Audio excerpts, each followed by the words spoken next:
I want you to imagine walking into the back hall of a provincial museum, the kind of place where history feels heavy, dusty, and settled. You're moving past the flint arrowheads and the rusted iron nails of the pioneer era when you see it. Locked behind reinforced glass is a sword. Not a rapier, not a cavalry saber, but a blade nearly 7 feet long from pommel to tip. The hilt is as wide as a man's chest. The crossguard alone weighs more than a modern sledgehammer. You look at the little white card at the bottom of the display, expecting an explanation that matches the sheer physical intensity of the object. Instead, you find a single dismissive word: ceremonial. This is the linguistic magic spell used by mainstream archaeology to make the impossible disappear.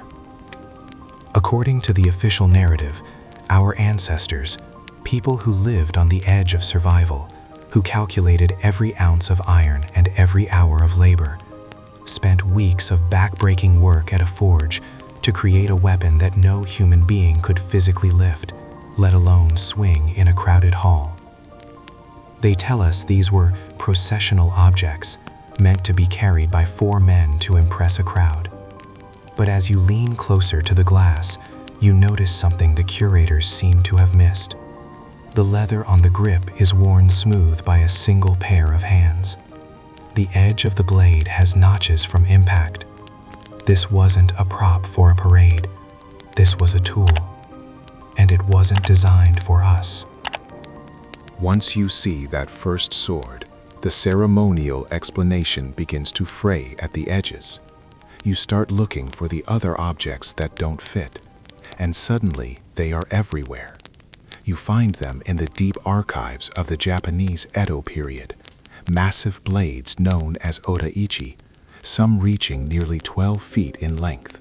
The official story claims these were offerings to the gods, yet the tempering of the steel suggests they were forged for high-impact combat. You find them in the armories of medieval Europe, where 15th century Zweinhanders stand taller than the men who supposedly carried them. But the evidence isn't limited to weaponry.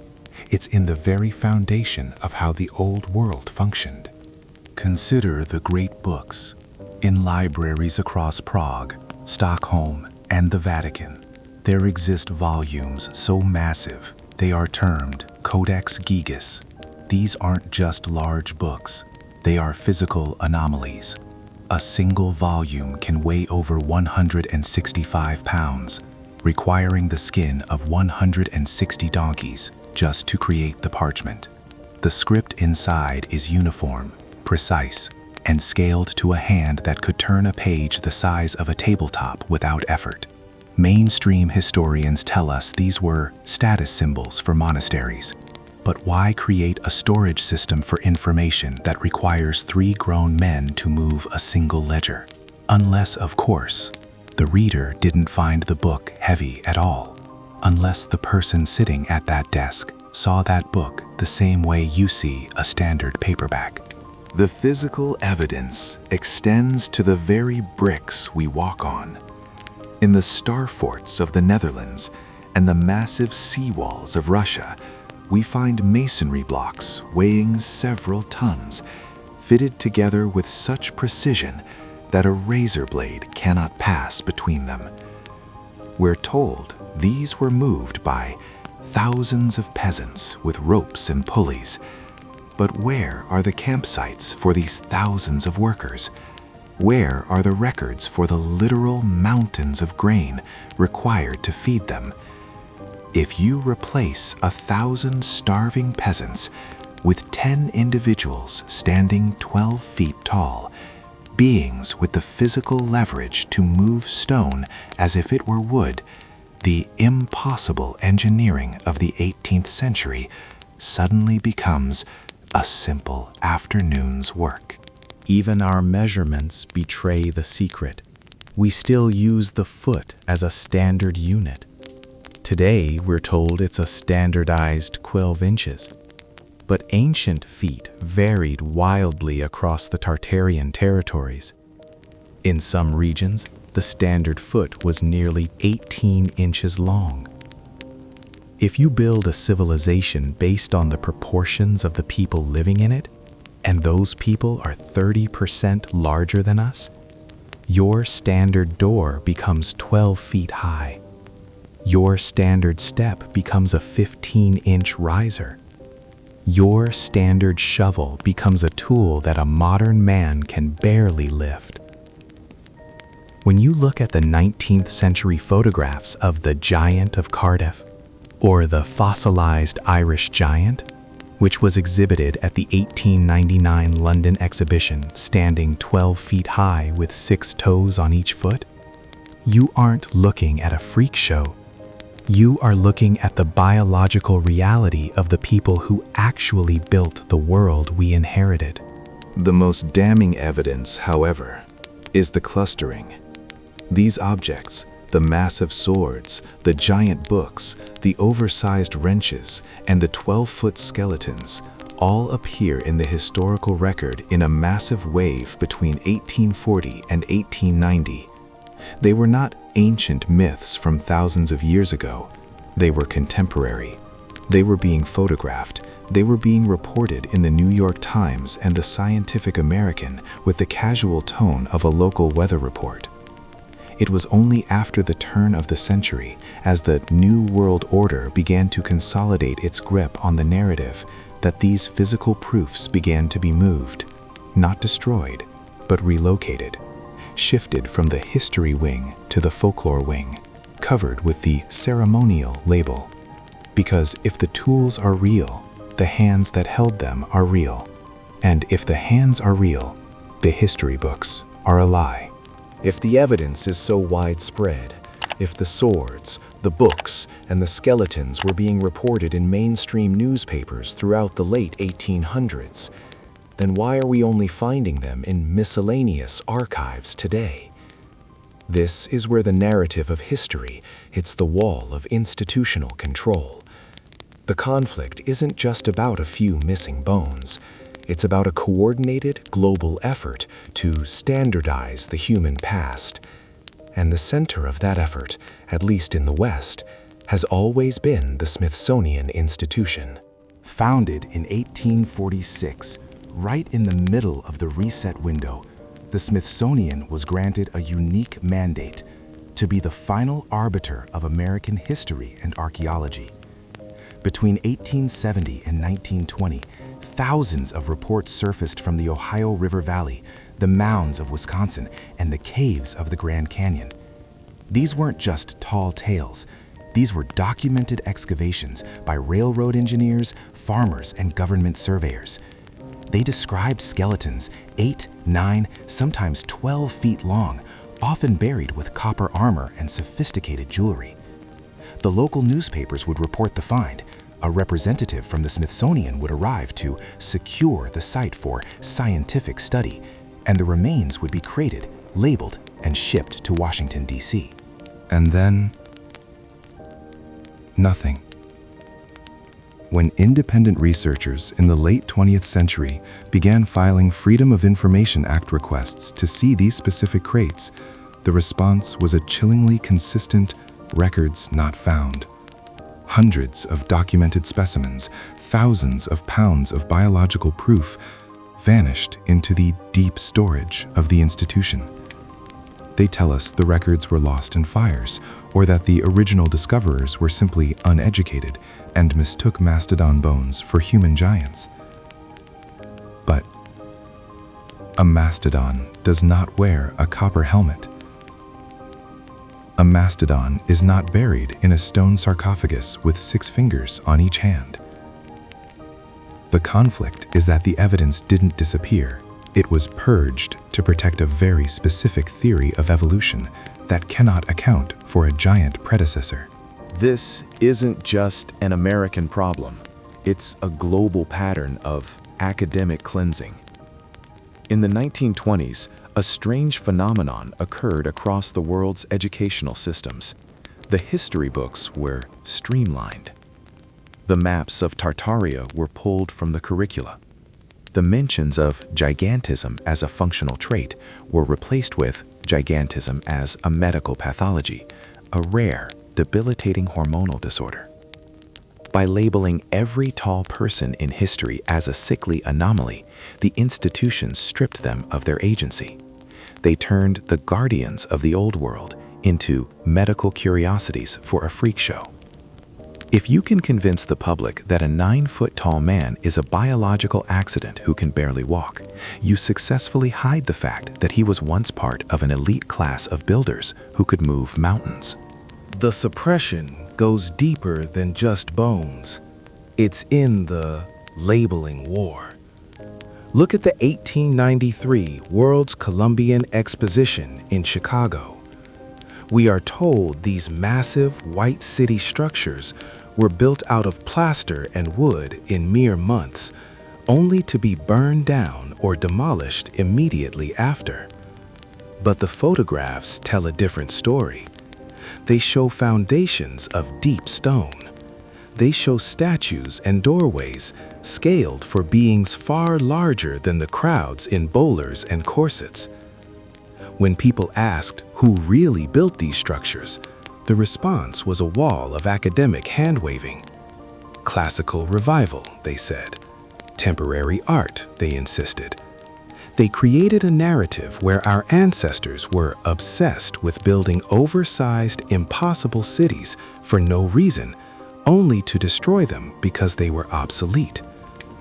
The conflict is that the timeline doesn't work. The labor doesn't work.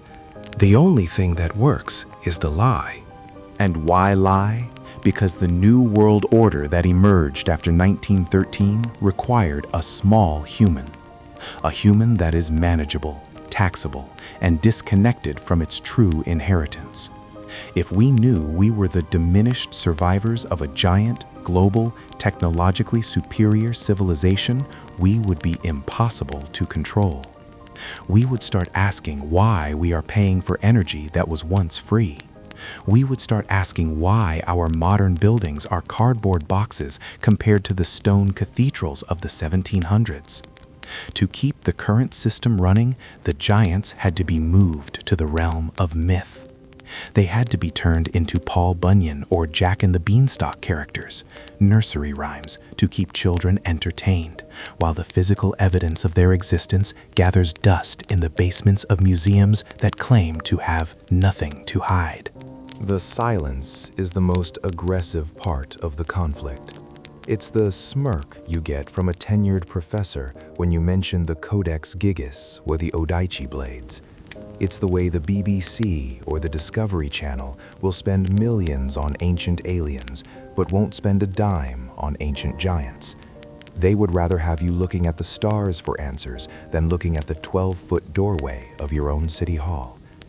The conflict is a war for your perception. They have replaced our memory with a standardized timeline, and anyone who finds a 6-foot wrench in their grandfather's barn is told to put it back and keep quiet. But the metal is still there.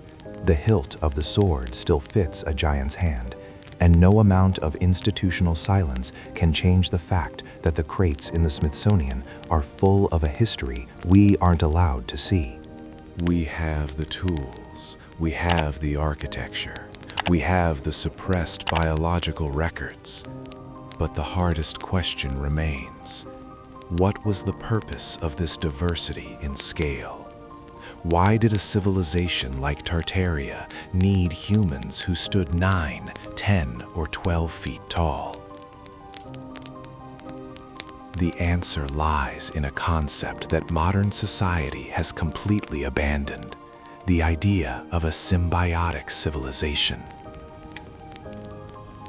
In the official history of the 21st century, we are taught that progress means replacing human labor with machines. But in the old world, the world before the 1816 reset, the machines were biological. The giants weren't freaks or kings. They were the living infrastructure of a global empire. Imagine a society where construction didn't require hydraulic cranes or diesel-powered excavators because a specialized class of humans possessed the physical leverage to manipulate stone as if it were clay.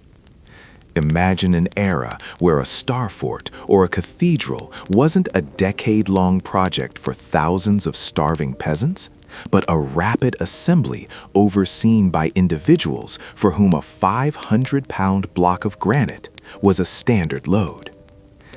This is the big reveal that the institutions are terrified of you realizing. We are not the pinnacle of human evolution. We are the downsized remains of a much more complex biological arrangement. The giants were the guardians of the infrastructure. They were the ones who maintained the atmospheric energy spires, the antiquitech that provided free power to the Tartarian cities. Because they were larger, their neurological and physical capacity for handling high vibration energy was different than ours. They were the bridge class between the subtle energies of the ether and the physical reality of the ground. This is why their photographs always show them in positions of authority, not as oppressors, but as the supervisors of a world that functioned on a scale we can no longer comprehend. When the 1816 nuclear winter or plasma reset occurred, it wasn't just a climate event. It was a biological targeted strike. The new world order that moved in after the mud settled knew they couldn't control a population that included 10-foot-tall guardians of ancient knowledge. They needed a standardized human, a human small enough to be housed in boxes, fed on industrial grain, and convinced that they are the first advanced civilization to ever walk the earth. To do this, they didn't just have to hide the giants, they had to hide the usability of the world. They had to tell us the 15-foot doors were ceremonial. They had to tell us the 6-foot wrenches were decorative. They had to turn the instruments of the Titans into museum curiosities so we would never realize that we are currently living in a giant's house that we don't know how to operate. Every time you walk into an old post office or a state capitol and feel small, that isn't an accident of design. It is a biological memory. It is your DNA recognizing that these halls were built for your elders, the ones who could reach the transom windows without a ladder, the ones who could turn the massive brass gears of the city's waterworks with a single hand. We are the squatters in the ruins of Tartaria. We have moved into their cathedrals and turned them into tourist attractions because we no longer have the biological keys to use them for their original purpose. The giants didn't die out in a natural extinction. They were delisted from reality. Their tools were taken away. Their skeletons were boxed by the Smithsonian, and their history was rewritten to make us feel lucky to live in a world of drywall and plastic. But the metal doesn't lie. The Odaichi blades and the octobasses are still here. They are the physical anchors that refuse to let the lie become total. They are waiting for a generation that stops listening to the ceremonial labels and starts looking at the wear patterns on the hilts. We are being told to look for aliens in the sky to explain the pyramids and the cathedrals, when the answer is standing right next to us in a 19th century cabinet card. The architects weren't from another planet. They were from right here. They were our brothers, our protectors, and their teachers. And they were erased because a giant can never be a slave. As you leave this video and walk through your own city, I want you to look at the impossible stonework of the oldest buildings. Don't look at the style, look at the scale. Ask yourself, who really turned that 200-pound bolt? Ask yourself why the seat of that Victorian chair is 30 inches off the floor. And most importantly, ask yourself why the people in charge spend so much money making sure you never find the answer. The giants didn't vanish, they were archived. And once you realize that the world you live in was built by hands 5 times stronger than yours, you'll never look at a history book the same way again.